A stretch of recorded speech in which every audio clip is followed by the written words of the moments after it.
Hey, this is Coach McGrath, and today we're going to talk about D-line play in the tight formation and why we run it the way we do and how we use it to help our four linebackers get free. Inside of it, we run with 2 4 eyes and a 0 traditional tight.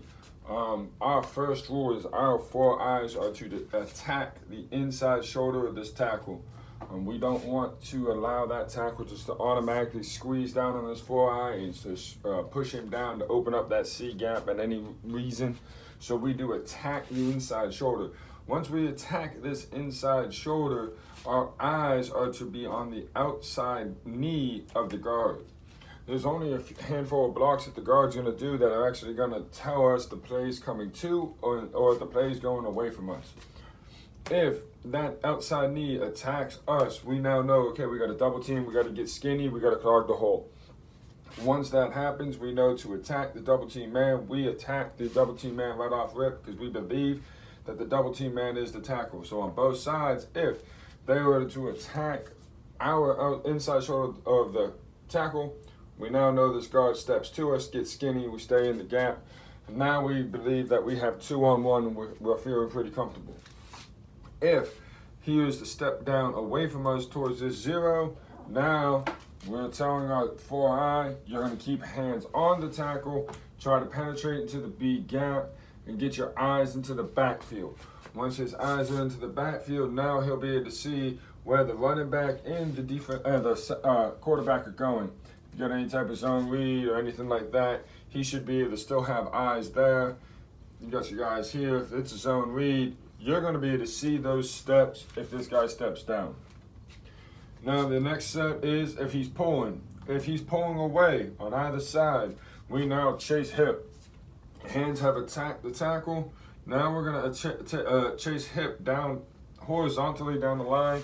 We do not want to get downfield. We are trying to reestablish this line 1 yard behind, no further. We will just attack horizontal down the line of scrimmage. We are not worried about these 3 being pass rushing or creating any type of rush upfield. We do not want that. We want them to stay horizontal at all times. Now, once he gets horizontal, because we see this pull step and chase, now our backers are double gapping. That's why we want to do this. So if our backers are double gapping back over away from the pole, our 4 eye is to attack and chase. If for some reason we see a full block coming here, now we're attacking the inside shoulder of this tackle, and we are trying to get across his face with our 4 eyes. So if our 4 eyes trying to get across that face there, if he cannot get across the face, if this guy is just a better athlete, better blocker than he is a player, he is now to chase over the hip and try to make a play underneath. Worst case scenario is you're coming back underneath and you can get hand on that guard. We do not see those forward blocks often, but they do happen, so we make sure to coach it up. Now, the only other block set that we have is a pass set by this man. If he pass sets, again, these guys are not pass rush guys, so he's attacking the inside shoulder of this tackle, and now he's trying to flow upfield. We are still not trying to get pressure on the quarterback with these 3 guys. We're going to leave that to our backers. He is to try to take the eyes of the tackle and the guard so that our backers can get free. Once he has established that it's a pass, he's coming here and attacking downfield. He is not running upfield. He's getting eyes on the running back to make sure that this running back isn't trying to leak into a little screen. They are screen defenders. This is why we do not worry about them getting pass rush. We don't see a lot of screens because of this, not at least not any middle screens or any running back screens in the middle seat here, because we are not a penetrating defensive line. We are a horizontal line. Now, our next guy that has rules is our 0. Our 0's rules are not nearly as hard as our 4 eyes. We try to teach him to be a dual A-gap guy. If you do not have a dual A-gap defender here, he is to go to the call. So in this situation, running back away from him, he is now going away from the running back. That is his rule, unless he's a dual A-gap. So he's coming away from here. He's attacking this gap and trying to stay tight in here to prevent this double team from being an easy double team on him. The reason we have him go in here, We firmly believe as if this guard, if he's going to try to zone away from it, is going to have to step here, and he's not going to be able to help out on that for that guy anyways. He can now help out on this guard and free this backside backer up. Since we got our backers here, we want to free this backside backer up. He can come across, and now he's setting into this A gap, and we're good on any cutbacks into the A gap here. Now he's attacked into this gap. He's trying to stay skinny as much as he can, keeping his hands and pad level low. When this guard pulls, he's now chasing. So he will attack and chase. If he sees, by any luck of the imagination, he sees this other guard pull, he knows now, get in here, be disruptive, and try to prevent this guard from crossing face. He does not want any pulling guards to get across his face whatsoever. So when he sees a pull, his rule is attack that guard pulling. All right. Now, if he gets a pass rush by this center, his rule is to take the next A gap blocker and to occupy him. So he's got the center occupied right off the snap because he's a head up nose. Nose no, right now we got to block him. Center, I'm sorry, knows right now I need to block him. So his next rule is, if he's going to this A gap, to try to get this guard to become an A gap blocker and block him as well. What we want to do is we want to try to get this tackle to try to have to block this 4-eye. Both of these guys to block this 0, and now this backer is free. If this guy does his job, he's here to here, he's here, he should be here, and now this backer should be free. All right, now this backer's role is to read this guard's block if he's blitzing. He's not just a right now blitz, so he is a little bit of a delayed blitz. If this guard were to step in, now come out. If this guard is to step out, now come in. It's not a hard read, it's a one-step read. It gives him the best opportunity to win that matchup right now, all right?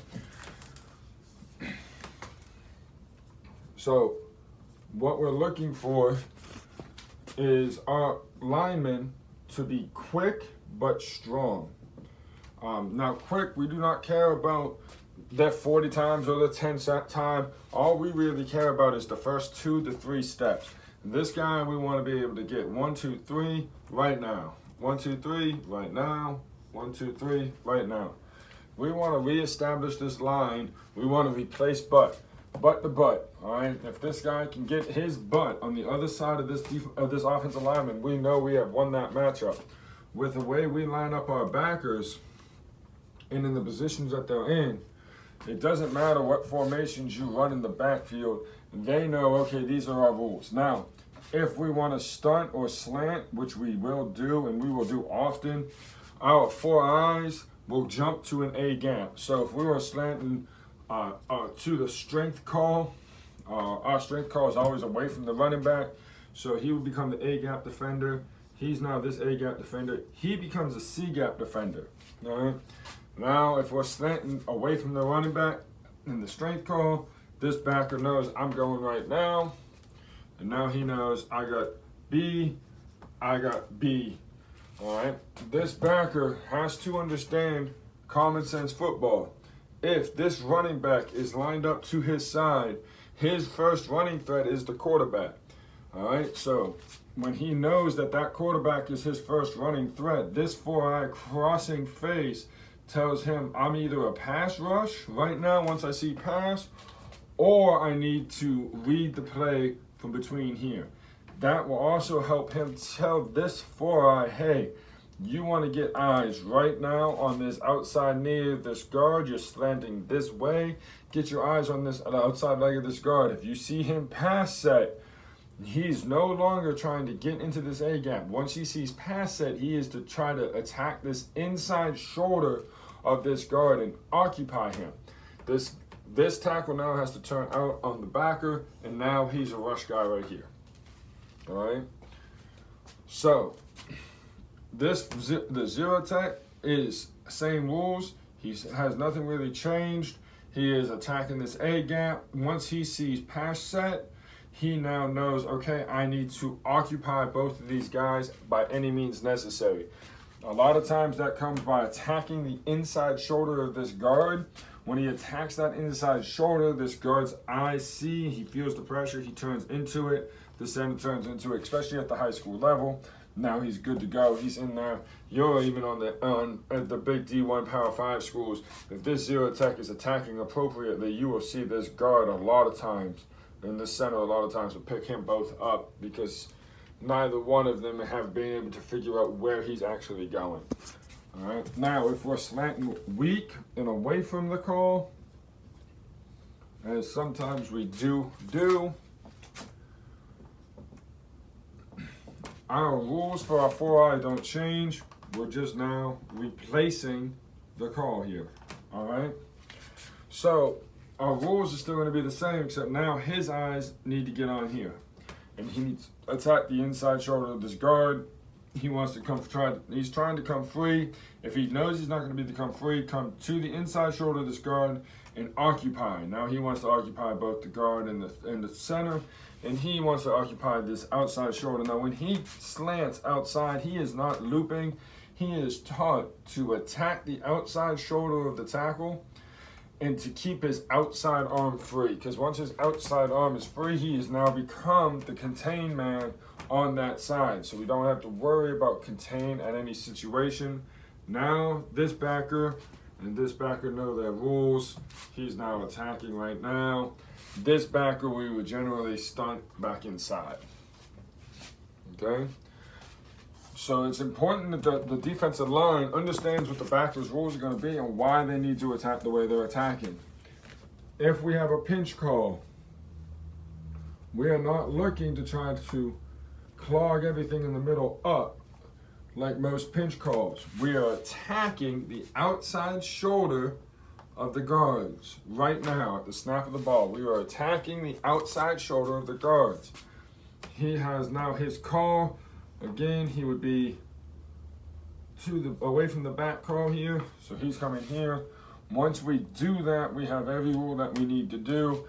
He's attacking, he's attacking. Now this guy is only a single guy. He wants to just occupy this center. If he can occupy two, it's wonderful, because what we're gonna have is 1, 2, 3. This guy is gonna step down, he'll come here. We have 5-on-3. We tell our guys if it's 5-on-3, we've won the matchups, we won what we're trying to do. All right, so on the pinch, he is attacking hard to the inside, the outside shoulder of the guards on both sides. All right. Now, if we go with a spread, it is just a typical wide stunt. Our 4 eyes will be crossing faces here, here, and here. All right. Again, we're away from the running back on the 0. His rules now have become exactly like his base rules. Attack the inside shoulder of the guard. You want to occupy 2-man in any pass rush, in any run rush, any run game. He's trying to just clog up that A gap. Our 4 techniques are now both trying to attack the outside shoulder of the tackles and get our outside arm free. We want that outside arm free. That gives us the leverage and outside contain rules. And now we can have all of our stunt games coming with both of our outside backers coming inside, moving inside like that. All right, especially if you have any type of a team that plays with a wing or a tight end, we like to start actually messing with them. Now, our defensive line is taught that their rules do not change with a tight end.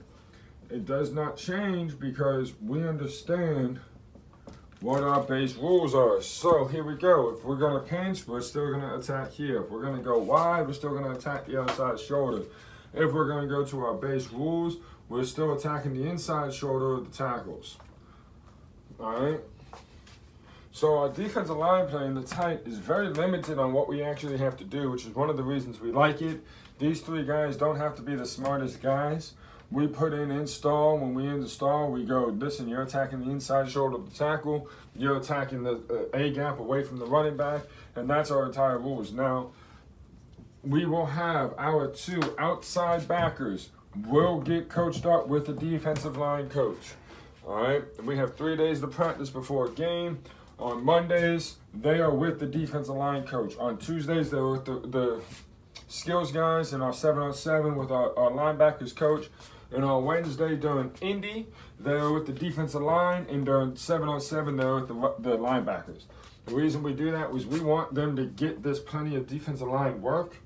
All right, we want them to be able to play on the line of scrimmage like a defensive lineman, even though they are backers. Our 4s and our 0s are our defensive line. They know what their rules are. They know their responsibilities. If they are taught up properly, they understand what's going to happen with these backers. And now we still have our inside backers who know where they're going. We have everything covered. All right, appreciate you guys.